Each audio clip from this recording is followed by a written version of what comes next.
Good morning, everyone. Jai Jinendra to you. I'm just turning off my mobile phone. You want to do the same thing? It might be better for all of us. Great to be with you today. I was just talking to the organizers because they initially wanted me to make a big speech. But you all hear so many speeches all the time that we agreed it might be better for you if I make a short speech and have an interaction with you, where you raise the questions or issues that are on your mind on which you want to hear my views.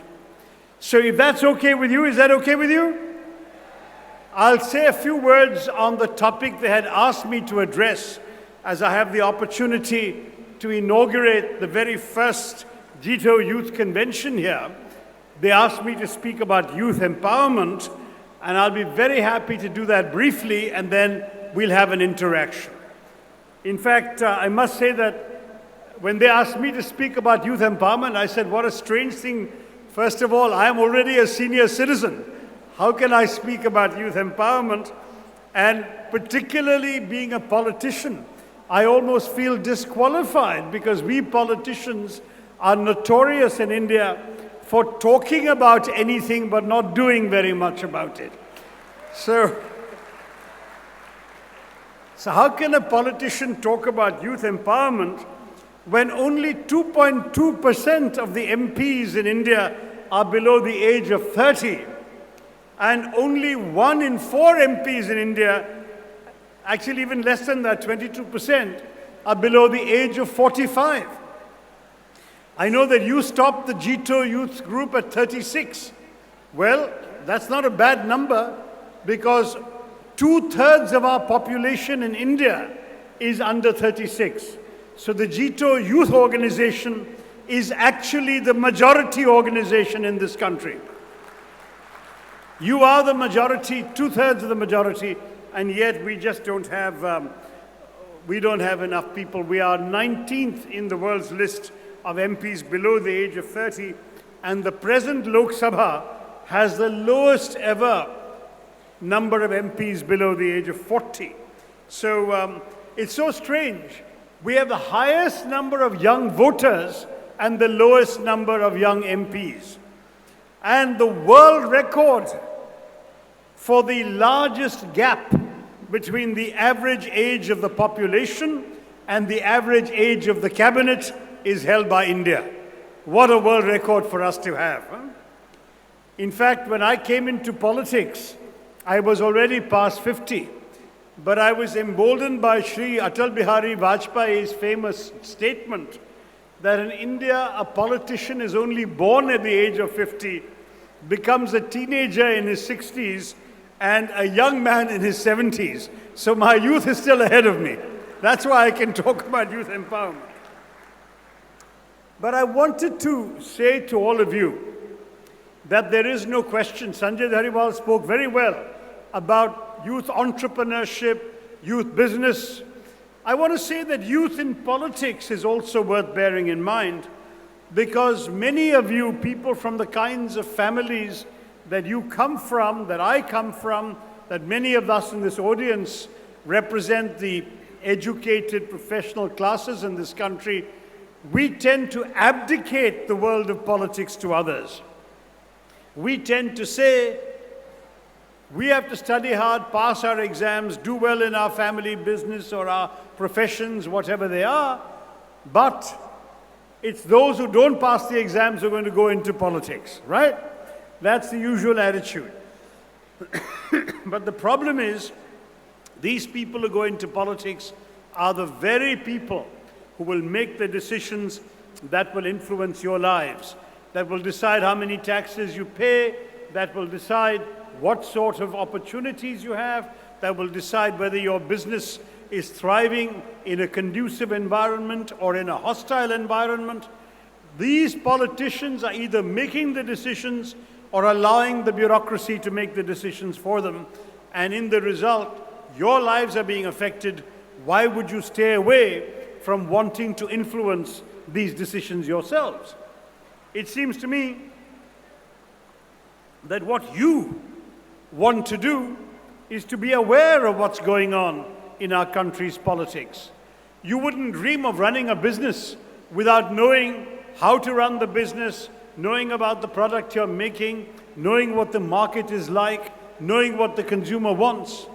And yet, many of you are willing to live in a country where you don't know what the politicians stand for, you don't know what policies they will adopt, you don't know how the decisions they make will affect your lives. Is that wise? Clearly the answer is no. So, being a young person, you now have the time and the opportunity, it seems to me, to seize this world in your hands and say, no, I want to have a say. Not everybody has time for politics. I'm not saying that you should be a politician. If you want to, you should. But you can certainly be engaged, discuss the political issues, participate in various ways. For example, in my own party, I have started a group called the All India Professionals Congress. And that is on the principle that people who are professionals go to work hard, pay their taxes, and they come home in the evening and they complain about the politicians. My advice is, don't do that. You yourself should express your views and the politician should hear them. So I've created a sort of Rotary club within my party where people can come, meet once a week, discuss the issues they want to discuss, and we, in the so-called mainstream political parties, will hear what you have to say. That's the kind of way in which professionals can be connected without entering politics themselves. Speaking of myself, I was very touched when Sanjay mentioned that I published a new book. It's right here. It's called Why I Am a Hindu. And it's an attempt to speak to the faith that I grew up in, valued and observed. And your faith, as you know, in many ways influenced the Hindu faith. Many of Mahavira Jain's teachings are in today's Hinduism. Ahimsa, which was so important to him, became important to Hindus because of the value that he brought into it. Vegetarianism was probably not practiced by Hindus until Jains brought the idea of vegetarianism as a better way of living. And I'm proud to say I am vegetarian, and I've grown up as a vegetarian. And one more thing that I value very much in Hinduism was taught to us by Swami Vivekananda. You know, I personally have always been a liberal, not just in politics or in economics, but even as an attitude to life. That is, that I accept people as I find them. I don't want to judge them for who they are.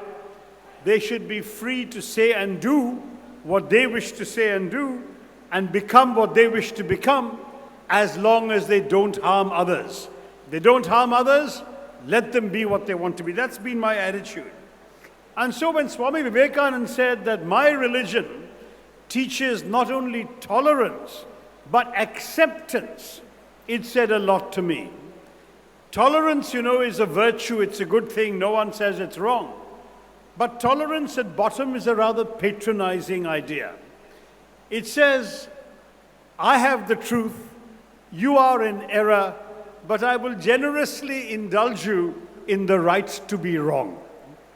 Whereas acceptance says, I believe I have the truth, you believe you have the truth, I will respect your truth, please respect my truth. And on that basis, we'll get along fine. And it's a very good prescription, not just for our society, but for our democracy, for the future of our country. Now, in our country, you young people are thriving in a very different atmosphere from the one in which I grew up. I grew up in a much more closed economy, because what happened was that since the British East India Company had come to trade and stayed on to rule, our nationalist movement was very suspicious of the outside world, suspicious of foreign capital. We felt that the political independence that they had fought so long and so hard to achieve could only be protected and ensured through economic independence. So we sort of cut ourselves off from the global economy. We put bureaucrats rather than business people on the commanding heights of our economy, and we spent 4.5 decades in many ways regulating stagnation, subsidizing unproductivity, and trying to distribute our poverty. That didn't work. And in 1991, Dr. Manmohan Singh said, paraphrasing Victor Hugo, "No power on earth can stop an idea whose time has come." And that idea was that of the opening up of the Indian economy. And you young people who are planning your businesses, who are planning your future, you are doing so in a much more empowered business environment where the government is trying to get out of the way and let you thrive with less and less regulation. As I said, the young people are a majority in this country. It is your country. But remember, you will only make a success of this country if you can pull up those who don't have the advantages you have. We speak of a demographic dividend. The young people who could become the dynamic engine for the world and do for the world for the next generation what China has done for the last generation. We will actually have more young working age people in India in the next 25 years than China had in the last 25. But to make a success of it, we have to equip them to take advantage of what the world offers. We have to train them. We have to educate them. We have to skill them. It's a challenge. Even for all of you, if you're running a small business, you need to take young people who perhaps don't have the training, give them the training, help them to be useful to you, help them to flourish in our society. Because our country knows one truth, that there is nothing more dangerous for the future of India than legions of unemployed, undereducated, untrained, and therefore unemployable young people. What do you think has given us Maoist or Naxalite incidents in 165 of our 625 districts?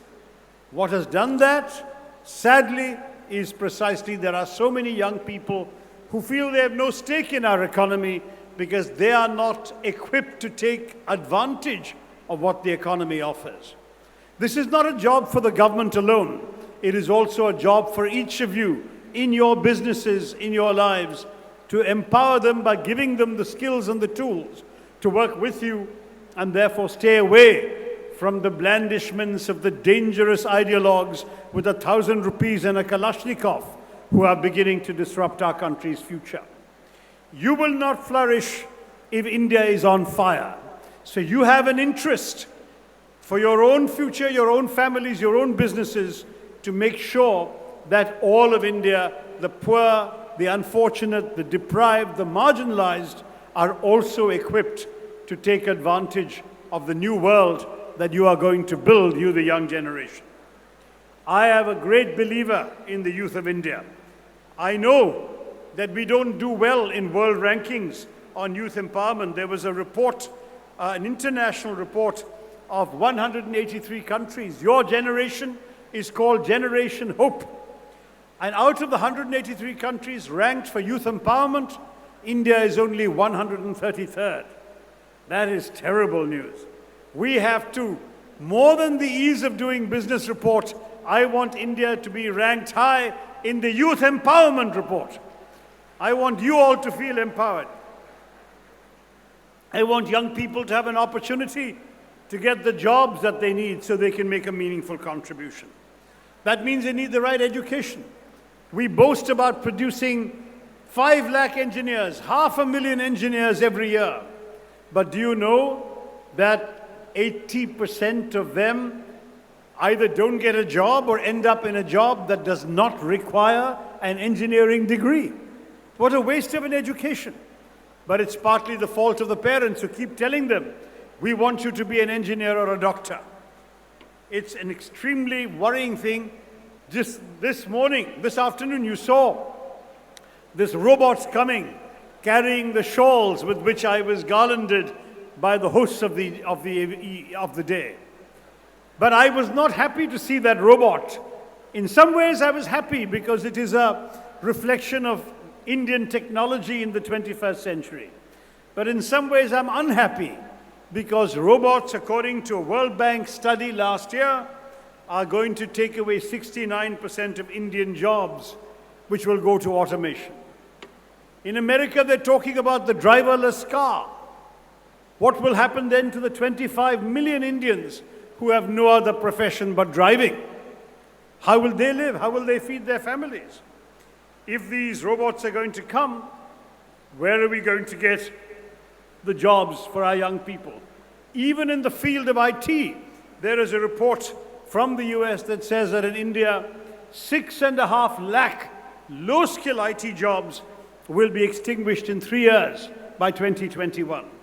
So it's very important that we rise to this challenge. Yes, we need to do ourselves the advanced research in robotics and AI so that we are ahead of the curve. But we cannot afford to leave behind the young people already born who could not only be assets for us, but if they are not brought into this economy, they could be threats to our future.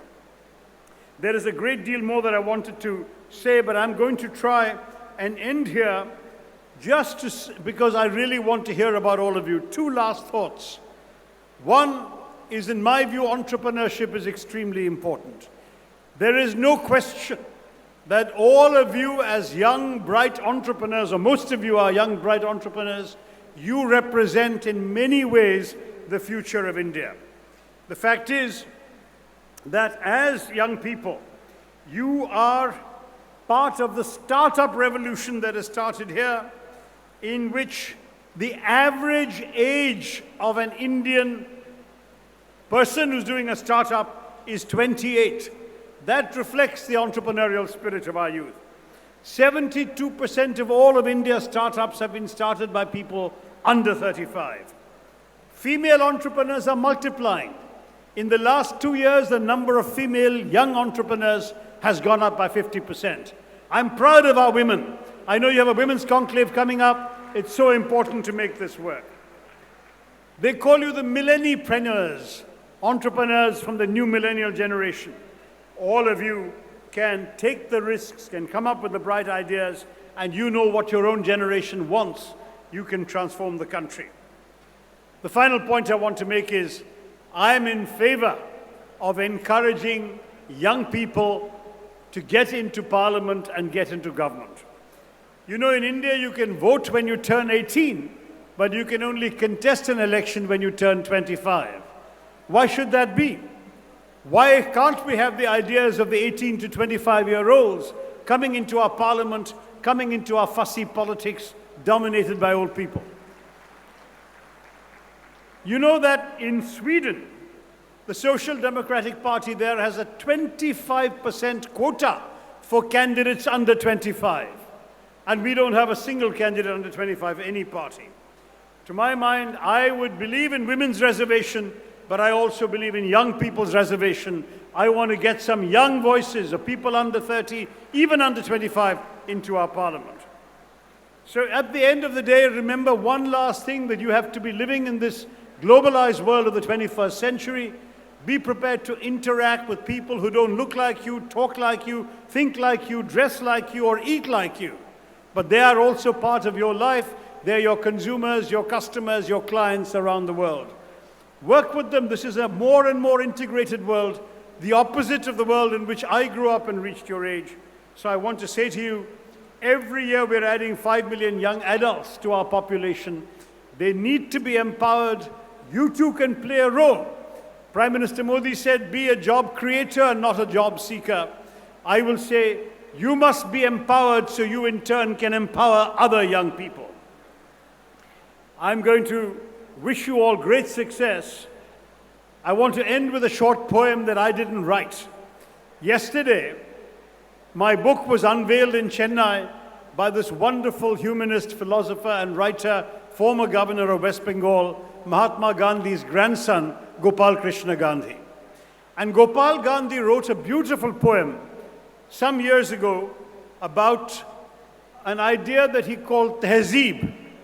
He was asked, what is tehzeeb? It is part of the whole sort of Ganga Jamuni culture we hear about in northern India. And this is what he said, and it seems to me such a lovely lesson for young people. To seek opportunity, but not to be an opportunist. To make one's money, but not rake it in. to look for a shabash but not chase after popularity, to advance without flattery, to retreat without abandoning, to offer loyalty but not cronyism, to make a point without wanting to win an argument, to make an impression without wanting to leave a mark, to make a difference without wanting to be hailed as a prophet, to work for success rather than victory is to have tehzeeb. I believe that you will succeed if you have tehzeeb. You already dominate India demographically. You can dominate India economically and politically too. All my generation needs to do is to give you a chance, and you will make your own power. Thank you. Jai Hind and Jai Jinendra.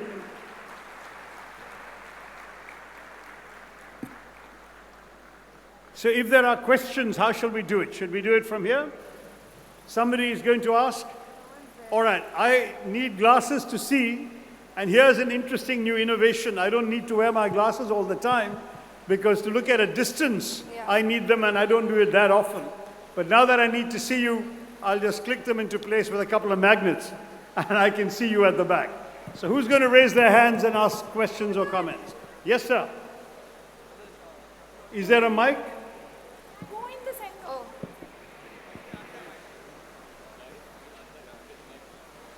Yeah, okay. Hello? We were supposed to. Is he coming? Can you ask? It's working, it's working. Okay, so who's asking the first question? Go ahead. Morning, Dr. Shashi Tharoor. Good morning. Is it still morning? Yes, good. I'm glad to hear it.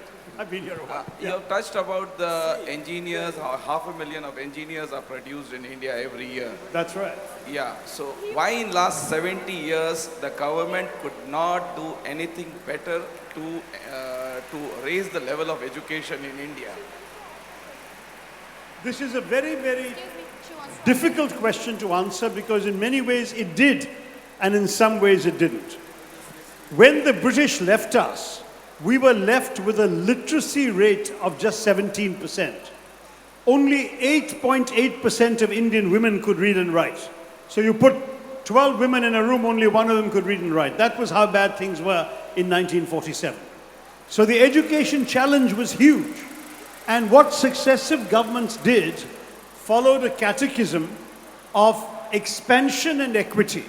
Expand the school system, expand the college system, bring more people into the educational opportunities, and equity meaning give opportunities to those who had been left out because of their gender, because of their caste, because of their region, their language. Bring them all into the system. In these two, the system has been very successful. We have expanded. We have the largest primary school system in the whole world.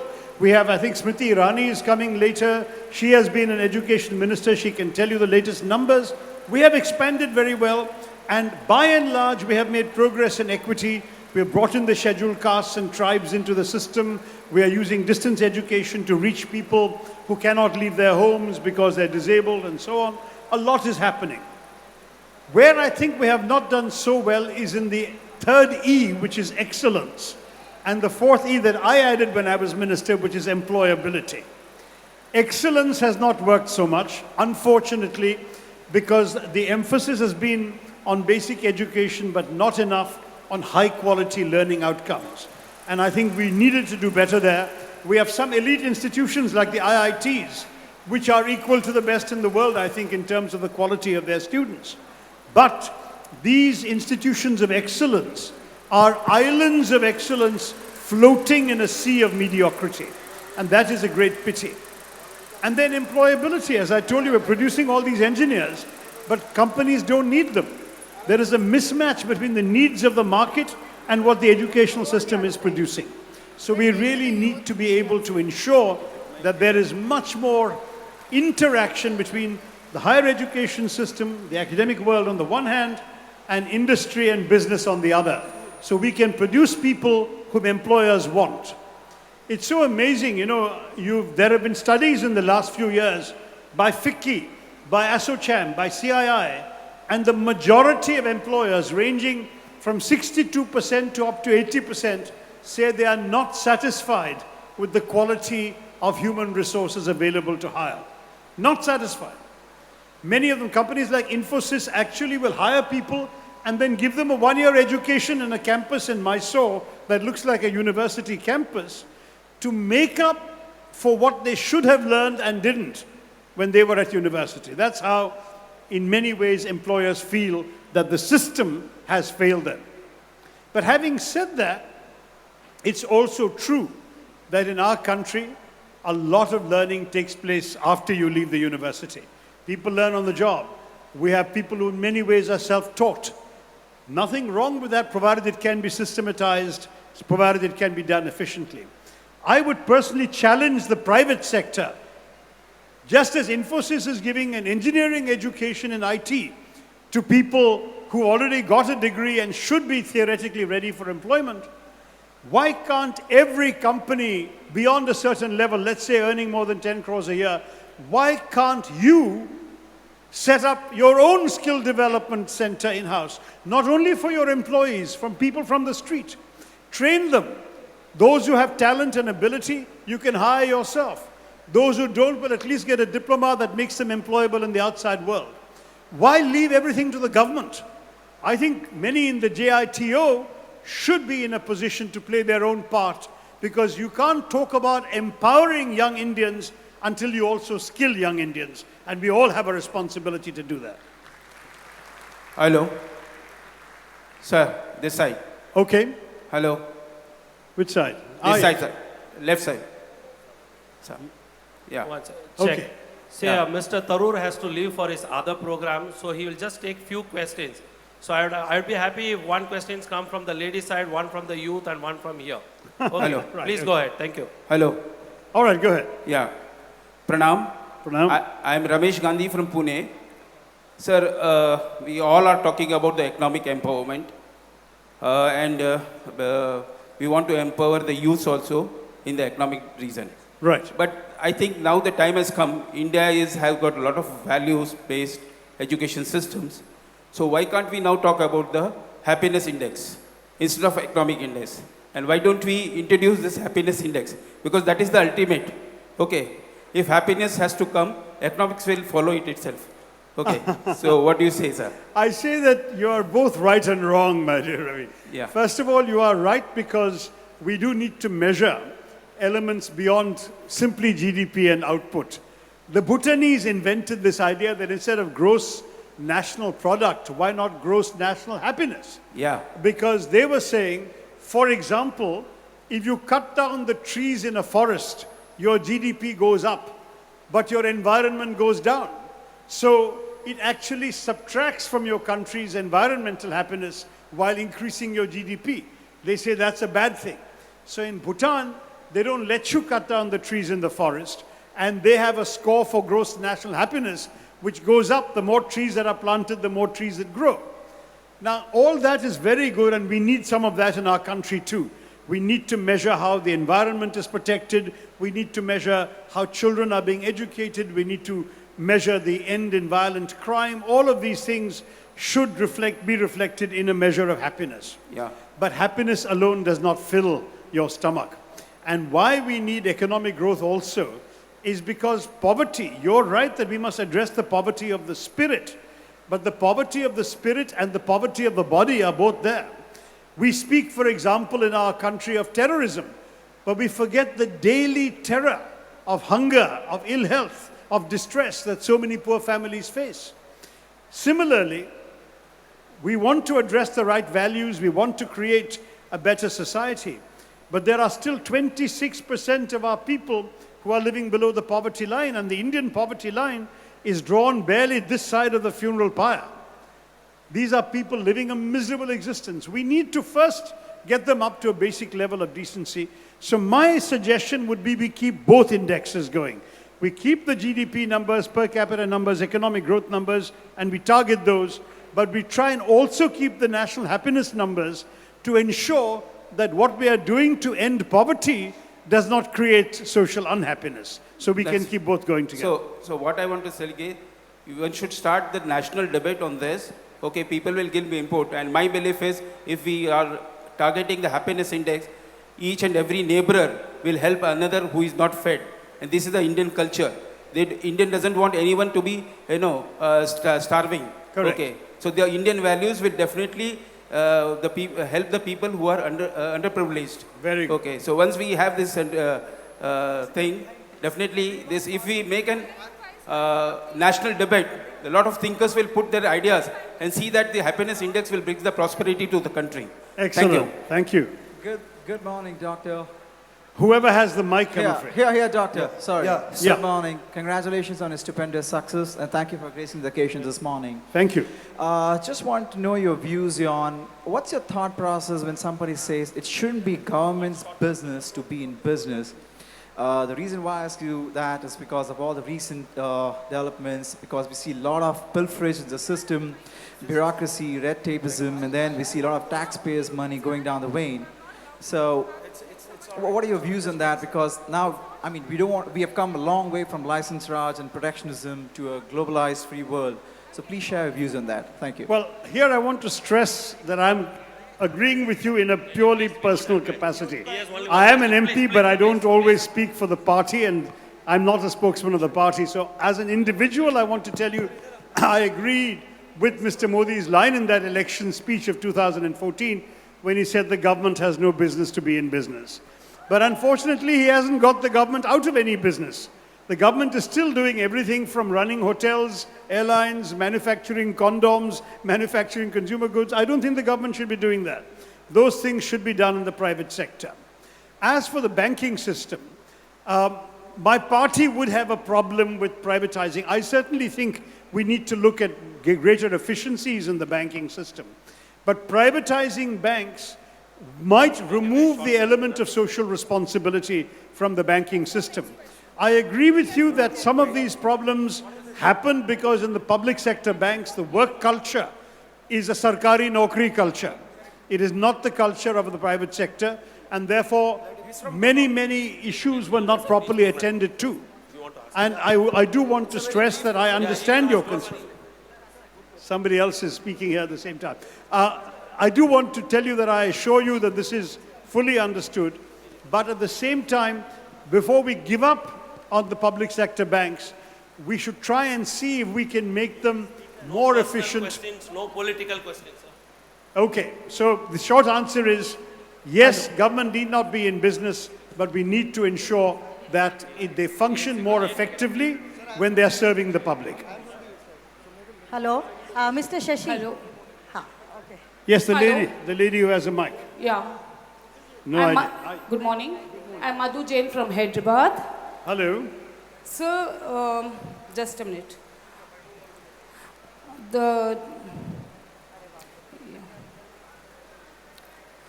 There are 10 big companies who have defaulted on rupees 40,000 crore on an average each.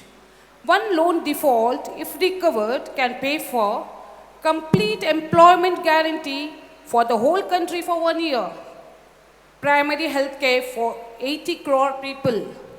Poverty will go down by 2% for every loan recovered. So, what do you think? I don't want to go for you on a party basis and all, but what steps should be taken as an Indian citizen in this way? I'm asking you. I agree with you totally, ma'am. Thank you. If the private sector, the public sector banks could, instead of giving money to companies that may or may not generate a profit for them, if instead of that, this money had been devoted to good social causes, we might well have been able to fund health insurance for all the poor people for a year. We might have been able to feed the hungry. We might have been able to educate the uneducated. So I agree with you that this kind of thing is absolutely unacceptable and that the country should allocate its resources more wisely. If you take something like education, 60 years ago, 50 years ago, the Kothari Commission said we should have 6% of our GDP spent on education. Today, we are not even spending 3% of our GDP on education. So until we allocate our resources more wisely to the people's needs, I'm afraid that money is going to continue to be wasted for personal agendas of certain individuals and companies. So it's very important. I agree with you. We need to have efficient systems. We need to keep a very close eye on how these banks and other institutions are run in order to ensure that they cannot be abused and twisted, and that the resources of the country are not diverted in this terribly selfish way. 100% with you.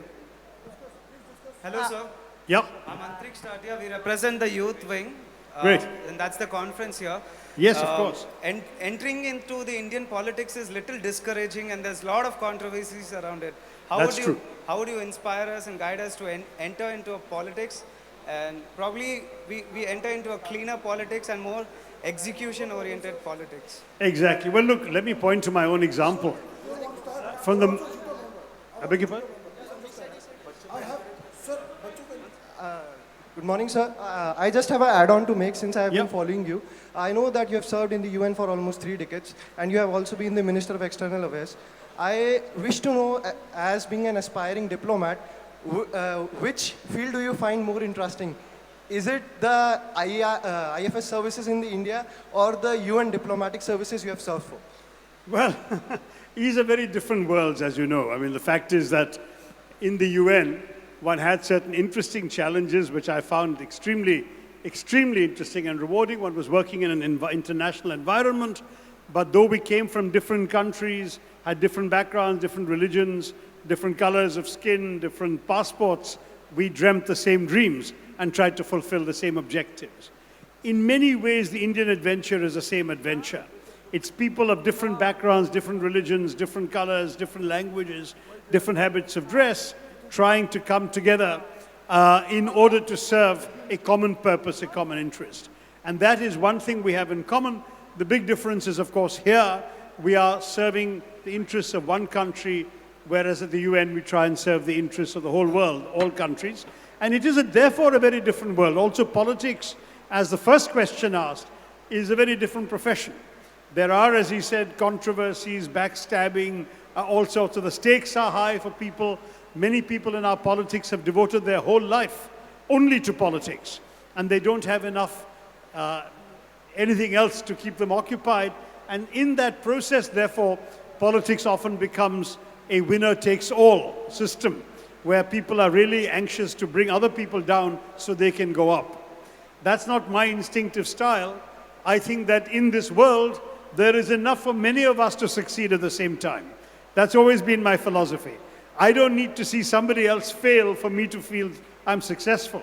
I think he can succeed and I can succeed. That's the way in which I think we can all thrive. That's the philosophy that I've been brought up with, and that's the way I flourish. So, having said that, to answer your question, I've suffered a lot of controversies. When I first came into politics, there were a lot of people who resented my coming into their closed world from the outside.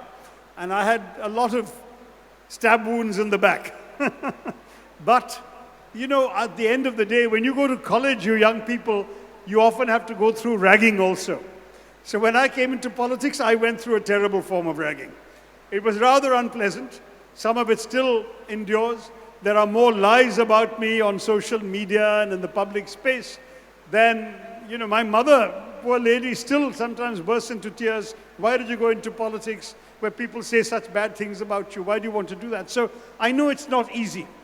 At the end of the day, what motivates me is that in a democracy, politics is the best way to make a difference. I don't mean that you can't make a difference as a good businessman, a good accountant, a good professional, a good writer. Of course you can. But through politics, you can make a difference for the larger number, for the larger population. And by influencing policies that affect millions of people, I once said, perhaps a little immodestly, that India matters to me, and I would like to matter to India. Through politics, I hope I'm able to matter to India.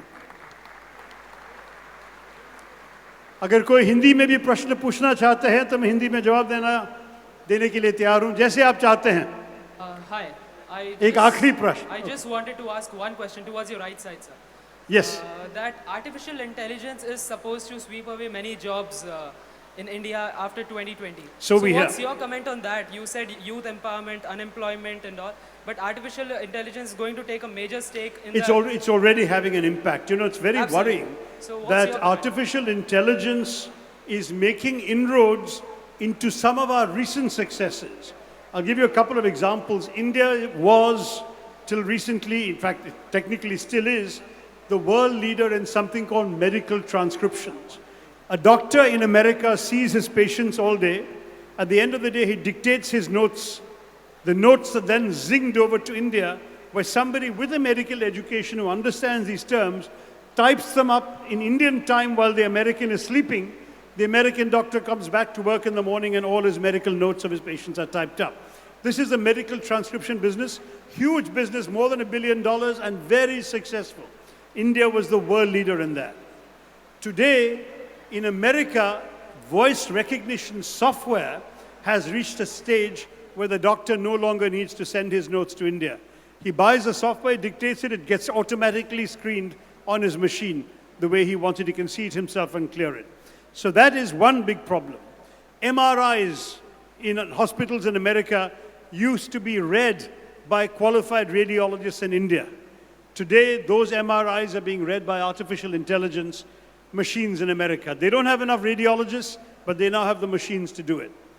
These are the kinds of things that worry me, because if you look, for example, we used to have Indian lawyers doing the sort of work that paralegals did in America for 4 or 5 times the money, writing up basic contracts, basic documents, all of that.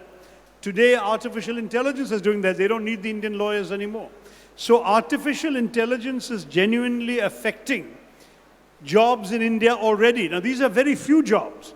There are not that many people who are experts in medical transcription or in reading MRIs or writing legal contracts. Perhaps a few tens of thousands at most have been affected. But it could go beyond that. When our government goes around saying, make in India, they are doing so in a world in which companies may be making some things not in India, not even by human beings anywhere. They may be using robots to make these things.